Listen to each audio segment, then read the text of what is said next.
That's it, Greg. The cannon has sounded. This cannon has started this race for years, getting these guys underway right now. The professional men in the water, and look at it. The white water can tell you right now how hard these athletes are kicking, churning up those waters of Kailua Bay. The Roka swim course, we talked about it. Very, very unique, and I think the most notable point is that there are only 2 turns. That gives you almost 1.2, exactly, almost 1.2 miles before you take 1 turn.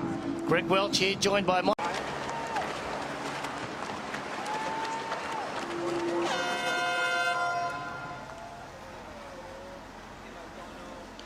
And now our women professionals are off. They have their turn to start this Ironman World Championship. Again, we are likely to see Lucy Charles-Barclay, and I see her stroke right there on the left of your screen. Lauren Brandon, that is her right cap, also moving to the front. Those two may work together throughout this swim. Last year, Lauren Brandon, stung by a jellyfish, wasn't able to keep pace with Lucy Charles-Barclay. I think Lucy is actually looking for a little help from her this morning. Well, Dee, right there, you had Lucy Charles off with a quick start. Lauren Brandon losing a half step, but look at her move right across the field. She's the second person on the right side of your screen. Charles turning it over quickly, that might suit her in these choppy conditions. Dee, last year we saw Lucy Charles out to a great start, but we didn't see Lauren Brandon. Can you explain what happened? Yeah, last year, actually, the same thing that happened to our defending world champion, Daniela Reeve. There were some jellyfish in the water. Nothing, obviously, we can do about that. And both those women, both Daniela Reeve and Lauren Brandon, stung by jellyfish. So we were surprised to see Lucy Charles-Barclay. 7:39 from Amberger. Matt? And here they come, guys. We got Josh Amberger first on. Looks comfortable, looks composed. He goes underneath, washes off with some fresh water. Jan Fredin is coming up, getting a little bit of help on. Terra Firma runs up the stairs. And we do have Lauren Brandon right on here, but Lucy Charles looks nice and comfortable. Lauren Brandon a little bit more gingerly getting up the stairs. Both these athletes going right through the showers. And Lauren Brandon definitely has focus, getting that swim skin off. She wants to make sure she can get on Lucy Charles-Barclay's feet.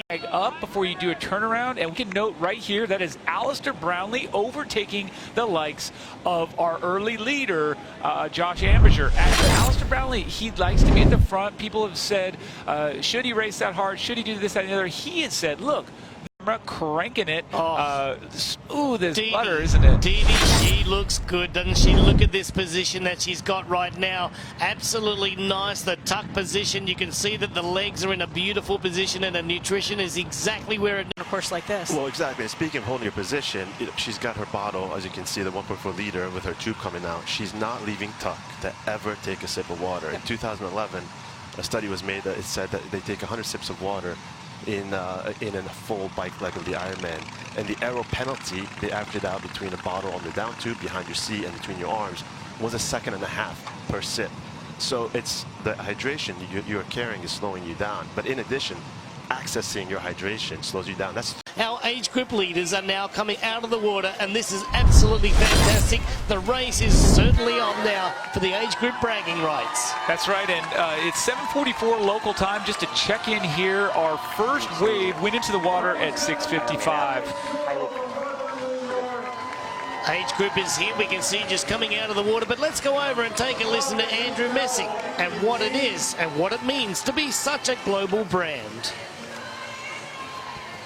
We've seen an emergence of Ironman athletes, highly competitive Ironman athletes from everywhere on Earth. So we had more athletes from Russia, we had more athletes from China, we had more athletes from Argentina.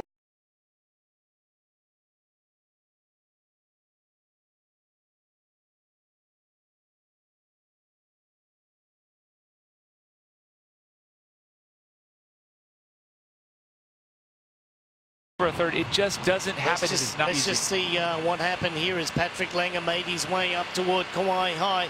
Looking fine just going through this section, but right there, really quickly just pulling across to the side of the road. Making a move. And I just have to interrupt here. We got Patrick Langer just pulling across to the side of the street right now.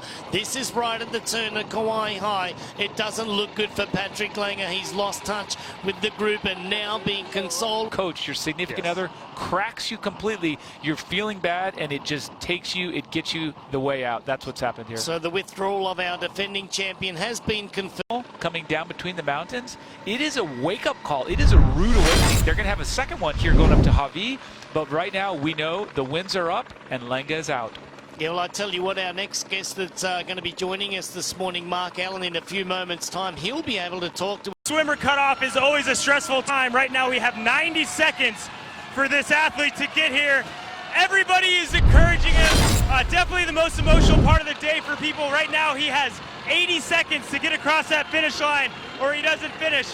Here we go, our last wave, Kukui wave. This athlete is going to clear it by 1 minute. Doesn't get any better than that. We've all been holding our breath to see if he made it or not.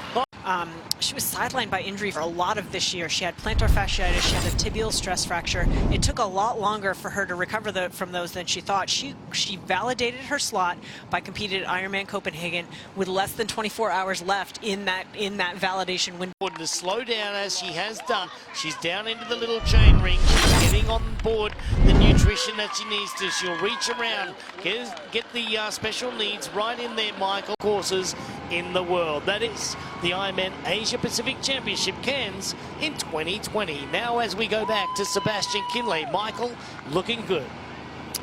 Kienle is looking amazing. He's rolling through. This man won the race in 2014, and then he's also taken home those Ironman 70.3 titles, but he knows this race. He loves this race, and he goes for the win. But Sebastian Kienle, he told us about how to handle this race, how to attack it. Sebastian, what does he have to say to us? Let's take a listen. That performance in Nice at the 70.3 Worlds where he turned in the second fastest run.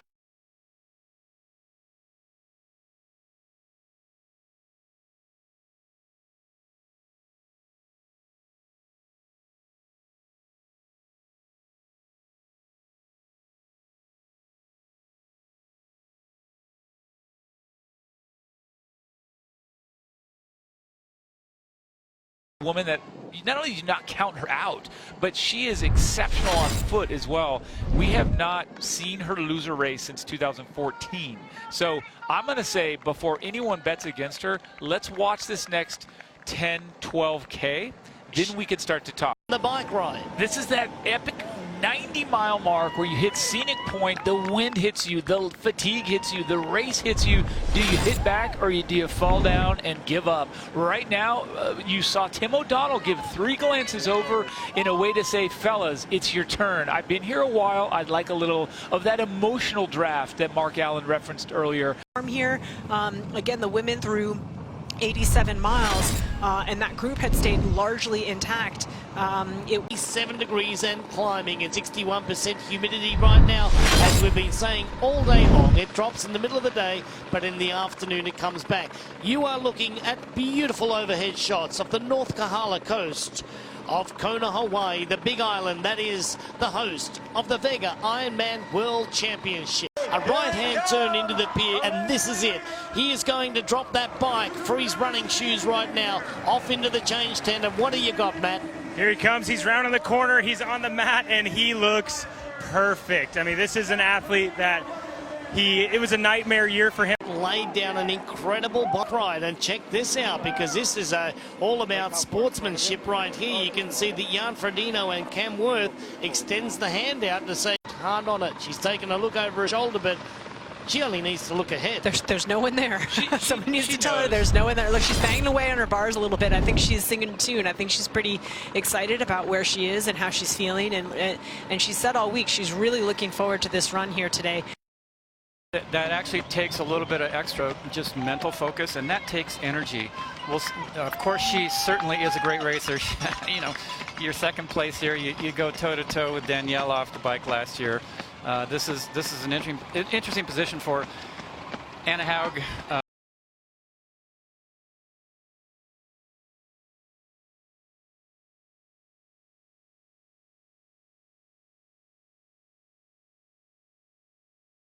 Man on the road running down into that section of the Energy Lab. This is the new section.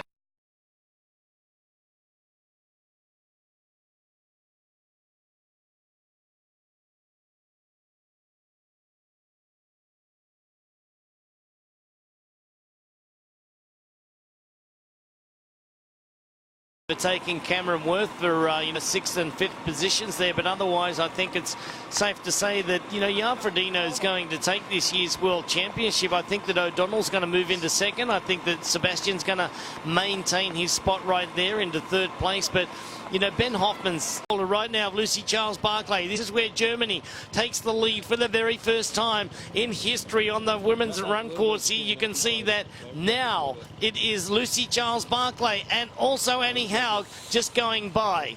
And you could see it exactly as you said, Dee. It deflated her. You could see you could visibly see the run form change. The fight is still there inside her head, inside her heart. The Vega Ironman World Champion is Jan Frodeno of Germany, and along the way he has taken the World Championship record.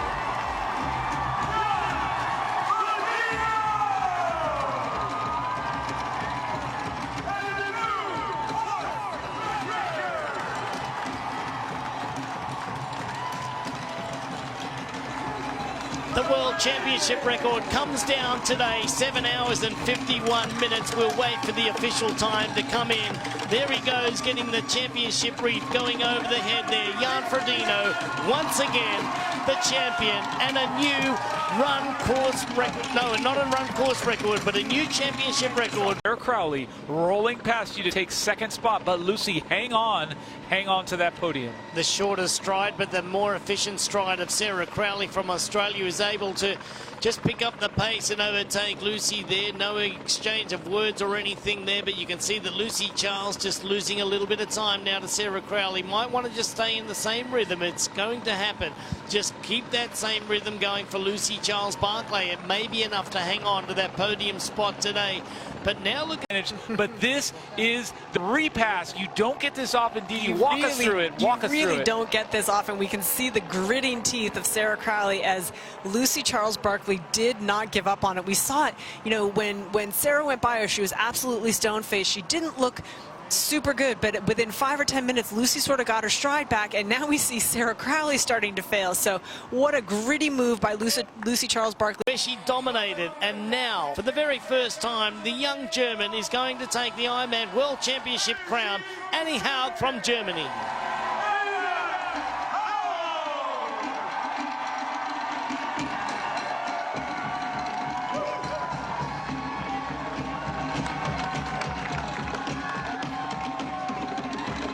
A 2:50.107 marathon brings her home for the championship win today here at the 2019 Vega Ironman World Championship, and Dee of Ironman.